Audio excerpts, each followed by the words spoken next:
आधी रात का वक्त था। कड़कड़ाती ठंड ने पूरे गांव को अपनी जकड़ में ले रखा था।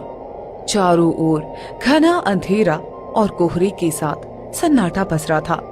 तभी एक घर से कराहने की आवाज आती है।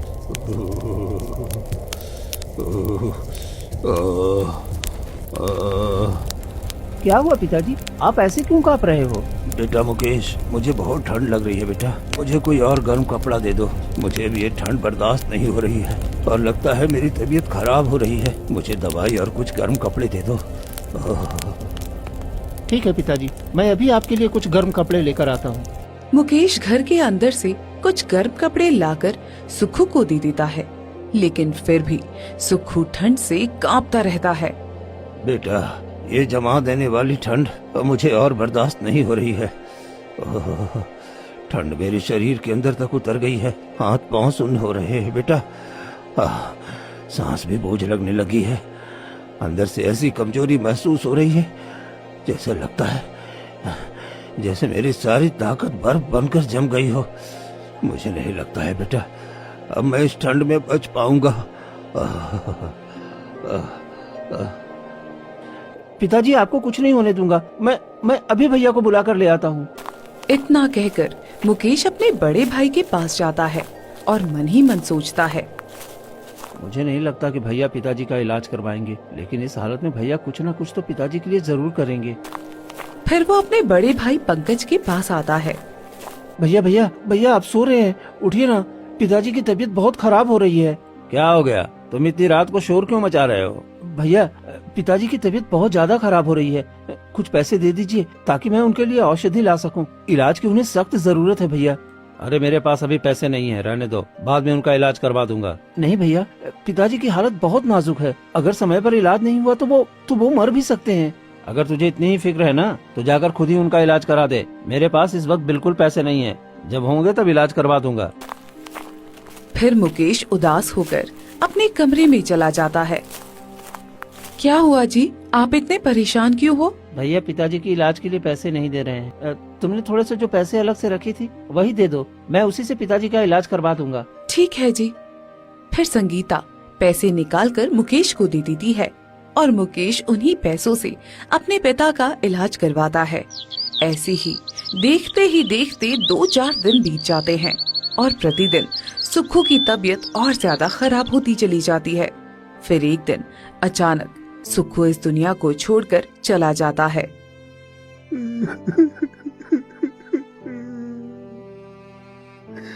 पिताजी, आप मुझे छोड़कर नहीं जा सकते। पिताजी, उठिए ना पिताजी, उठिए ना। लेकिन सुखू हिलता तक नहीं है। उतने में पंकज वहाँ आ जाता है। चलो ठीक ही हुआ, पिताजी अब बूढ़े हो ही गए थे। मर गए तो ठीक ही हुआ, नहीं तो दवाई करते करते मेरा सारा पैसा भी खत्म हो जाता और मैं कंगाल हो जाता। मुकेश फूट फूट कर रोने लगता है। भैया, अब तो पिताजी के अंतिम संस्कार के लिए भी मेरे पास पैसे नहीं है। कुछ पैसे दे दीजिए ताकि मैं पिताजी का अंतिम संस्कार कर सकूं। ठीक है, मेरे पास थोड़े ही पैसे हैं, उतने ही दूंगा। मेरे पास ज्यादा पैसे नहीं हैं। ठीक है भैया, जो भी है, पिताजी का अंतिम संस्कार तो करना ही है। फिर दोनों भाई जैसे तैसे अपने पिता का अंतिम संस्कार कर देते हैं। कुछ दिन बीत जाते हैं। आधी रात को पंकज अपने कमरे में सोया होता है। तभी उसकी पत्नी उसे जगाती है। देखो जी, अब पिताजी भी इस दुनिया में नहीं रहे और इतने दिनों से हम ही इस घर की सारी जिम्मेदारियां उठा रहे हैं, तो ये सारा घर और जमीन अब हमारी होनी चाहिए ना। आप अपने भाई को इस घर से निकाल क्यों नहीं देते? हाँ लक्ष्मी, तुम ठीक कहती हो। खेत की वसीयत भी मेरे पास ही है। कल ही मैं उसको पूरे परिवार के साथ गांव से बाहर निकाल दूंगा। ये हुई ना बात। अब देखना हमारे बच्चे कैसे ऐश की जिंदगी जिएंगे। फिर दोनों सो जाते हैं और अगली सुबह,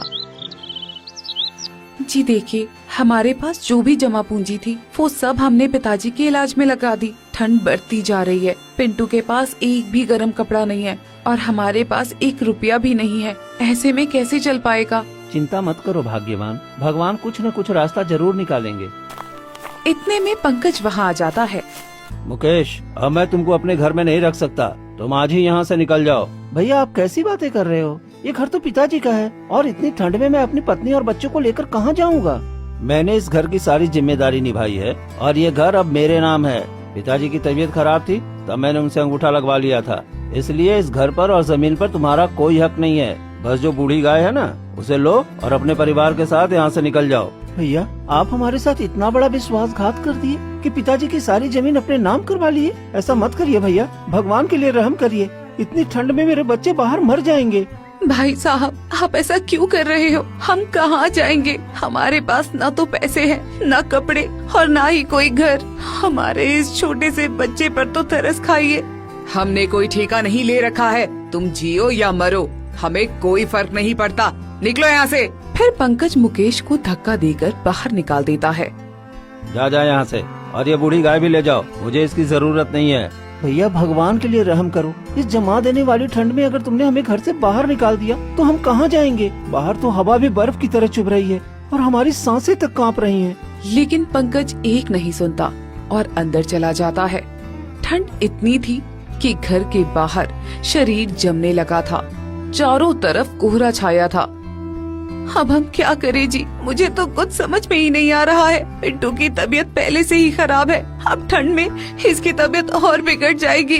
मुझे भी कुछ समझ में नहीं आ रहा है। और देखो, ये गौरी भी बेचारी कांप रही है, इसकी आंखों से आंसू निकल रहे हैं। दोनों उदास मन से वहाँ से निकल पड़ते हैं। तभी अचानक पिंटू ठंड के मारे बैठ जाता है। पिंटू बेटा उठो, क्या हो गया बेटा? माँ, मुझे बहुत ठंड लग रही है, मैं अब चल नहीं पा रहा हूँ। हे भगवान, मैं क्या करूँ? मेरी बेटी को ठंड लग रही है। तभी गाय जमीन पर बैठ जाती है और पिंटू को अपने पैरों से लिपटा देती है। देखो, ये गौरी बिल्कुल माँ जैसी है। इसे कैसे पता चला कि हमारे बच्चे को ठंड लग रहा है? इंसानों से तो जानवर अच्छे होते हैं जी। ये हमारी तकलीफ समझ सकती है, लेकिन हम उनकी तकलीफ समझ ही नहीं पाते हैं। हाँ, ये तो है। जब तक गौरी पिंटू को अपने पैरों में लपेटे हुए है, तब तक मैं गांव जाकर किसी से मदद मांगने की कोशिश करता हूँ। ठीक है, मैं यही गौरी और पिंटू के पास बैठती हूँ। फिर मुकेश कांपते शरीर और सुन्न पड़े हाथ पाँव के साथ कड़कड़ाती ठंड को चीरता हुआ सेठ के पास मदद की आस में जा पहुंचता है। सेठ जी, मेरी मदद कीजिए। कुछ पैसे उधार लेने आया हूँ ताकि मैं अपने बच्चों के लिए गर्म कपड़े खरीद सकूं। अरे तू तो सुक्कू का बेटा है ना? अरे तेरे पास तो खुद ही उतना बड़ा घर है, जमीन है, फिर तुझे पैसे की क्या जरूरत पड़ गई?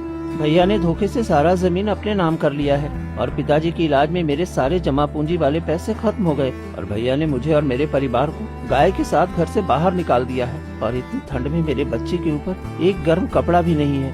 मेहरबानी कर दो सेठ जी। नहीं, मेरे पास पैसे नहीं है। वैसे बे, तुम जैसे भूखों को मैं पैसे क्यों दूं?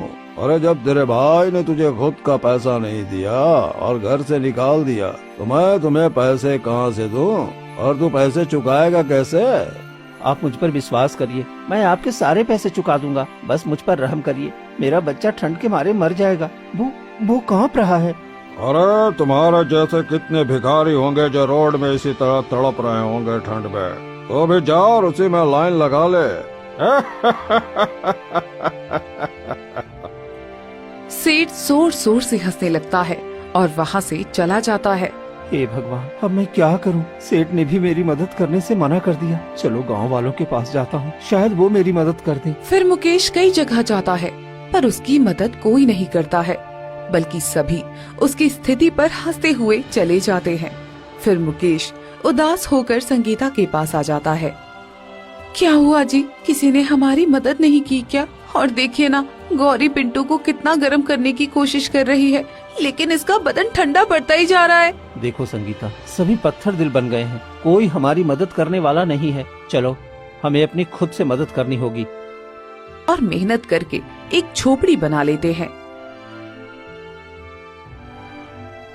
देखो जी, रहने का तो इंतजाम हो गया, लेकिन झोपड़ी के अंदर भी बहुत ठंड लग रही है। अब हम क्या करेंगे? माँ, मुझे बहुत ठंड लग रही है और मुझे जोरों से भूख भी लगी है। मुझे कुछ खाने को दे दो ना। सुन रहे हो ना जी, इसे खाने को कहाँ से दूं? इसे कैसे समझाऊं कि हमारे पास खाने के लिए कुछ भी नहीं है? इतने में ही गौरी का दूध अपने आप जमीन पर गिरने लगता है। अरे ये क्या, ये देखो, ये क्या, ये गौरी का दूध कैसे आया? गौरी तो कई सालों से दूध नहीं दे रही थी। हाँ जी, ये तो मुझे भी समझ में नहीं आ रहा, भला ये दूध कैसे दे सकती है? अरे ये तो सच में चमत्कार हो गया है जी। लगता है गौरी ने हमारी तकलीफें सुन ली और इसने दूध देना शुरू कर दिया। अब जल्दी से पिंटू को दूध पिला दो और हम भी थोड़ा सा दूध पी लेंगे, जिससे हमारी भूख मिट जाएगी। फिर तीनों गौरी का दूध पी लेते हैं और सो जाते हैं। फिर रात जैसे ही गहराती है, तभी ठंड के मारे सभी कांपने लगते हैं। हाँ जी, सुन रहे हो, बहुत जोर से ठंड लग रही है। अब मैं नहीं रह सकती हूँ इस ठंड में। हे भगवान, मैं क्या करूं? मेरा परिवार सब ठंड से मर रहे हैं और कोई मेरी मदद करने वाला नहीं। सब सिर्फ तमाशा देख रहे हैं। कोई तो मुझ गरीब पर रहम करो। इतने में ही एक साधु महाराज झोपड़ी के बाहर आते हैं। अलख निरंजन, अलख निरंजन, अरे घर में कोई है? इतनी ठंड में बाहर साधु महाराज आए हैं। शायद उनको भी ठंड लग रही होगी। मैं अभी बाहर जाकर देखता हूँ। फिर मुकेश बाहर जाता है। क्या हुआ साधु महाराज, आपको भी ठंड लग रहा है? आ जाइए मेरी झोपड़ी में, कम से कम थोड़ी सी ही सही गर्माहट मिल जाएगी। नहीं पुत्र, मैं तुम्हारी झोपड़ी में गर्माहट लेने नहीं आया हूँ, बल्कि मैं अपना कर्ज चुकाने आया हूँ।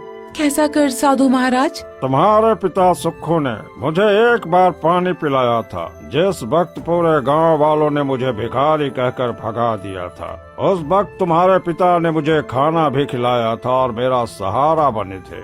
उस वक्त मैंने वचन दिया था कि जब भी उनका परिवार संकट में होगा तो मैं उसकी मदद जरूर करूंगा, और खास तौर पर तुम्हारे लिए। तुम्हारे पिता हमेशा परेशान रहते थे और कहते थे मेरे छोटे बेटे की किस्मत बहुत खराब है और मेरा बड़ा बेटा बहुत लालची है, इसलिए छोटे बेटे को हमेशा मेरा आशीर्वाद मिलता रहे। इसीलिए मैं तुम्हारे पास आया हूँ। बताओ तुम्हें क्या चाहिए? साधु महाराज, मुझे तो कुछ नहीं चाहिए, बस मुझे मेरे परिवार के लिए थोड़े से गर्म कपड़े चाहिए, ताकि हम इस ठंड में थोड़ा सुकून से रह सकें। तुम कुछ और भी मांग सकते हो, धन दौलत घर। नहीं महाराज, धन दौलत ये सब क्या है? भाई ने तो धोखे से छीन लिया, बाकी मैं मेहनत से कमाना चाहता हूँ। बस गर्म कपड़े हम सबको मिल जाए, वही काफी है। हाँ साधु महाराज, हमारे लिए बस वही काफी है। ठीक है, रुक जाओ। फिर साधु अपनी पोटली से एक पुरानी चादर निकालते हैं। ये चादर कोई साधारण चादर नहीं है बेटा। मैंने कई वर्षों की तपस्या करके इस चादर को प्राप्त किया है। तुम इस चादर से अपने पूरे परिवार को ढक लेना।